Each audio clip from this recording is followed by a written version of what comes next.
Kaylee, we were just talking about masks. You said at Honeywell, the president was told by the folks at Honeywell, as was the team, that they didn't need to wear masks. The reason he was told that was because the people who would be interacting with him had all been tested and had been shown to be negative before that took place. I guess, so the president had those circumstances. Obviously, he's the president. But why shouldn't all Americans who go back to work be able to get a test before they do to feel comfortable in their own work environment to be interacting with other individuals? Yeah, well, let's dismiss a myth about tests right now. If we tested every single American in this country at this moment, we'd have to retest them an hour later and then an hour later after that, because at any moment you could theoretically contract this virus. So the notion that everyone needs to be tested is just simply nonsensical. I just had a test, as you probably heard. In fact, I had one yesterday and I had one today. The people who need to be tested are vulnerable populations. That's why Dr. Birx has repeatedly emphasized we need to surge nursing homes with the testing, meat processing facilities. Mike just had a test. So we test once a week. Now we're going to go testing once a day. But even when you test once a day, something happens where they catch something. Once a day for you or for everyone? I've had very little personal contact with this gentleman. Know who he is, good person, but I've had very little contact. Mike has had very little contact with him.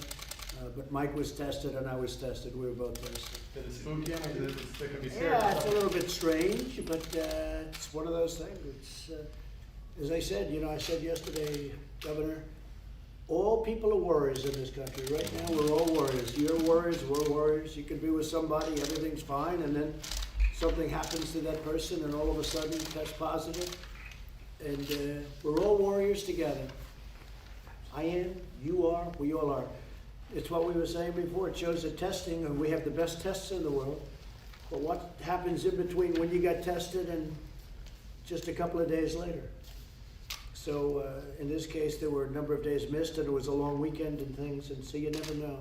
But we both tested in a negative fashion, I guess you would call it. Sir, following up on the coronavirus, has the West Wing, has the Oval Office been deep cleaned? Are you contact tracing the people around this area that would have had contact with this person? And is there a 14-day quarantine, or should there be, for those who are in touch with this They're person? doing everything that you can do, again, within the limits of testing, and you know what that is. We have the ultimate testing. We have the best tests in the world, and we gave more than anybody else.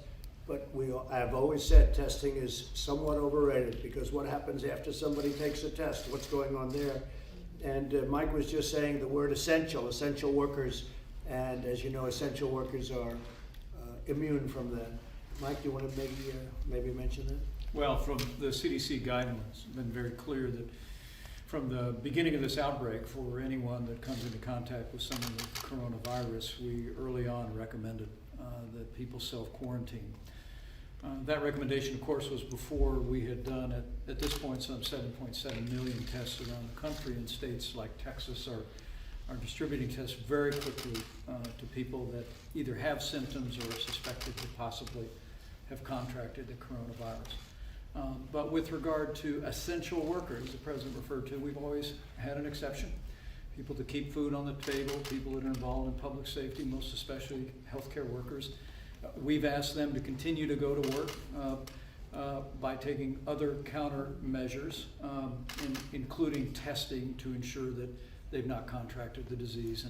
And as the President indicated, the White House now has initiated an effort that the President and I not only will be tested every day, but I think everyone that comes into contact with the President will be tested every day. And so keeping the essential work here at the White House moving forward in our national response is the priority going forward.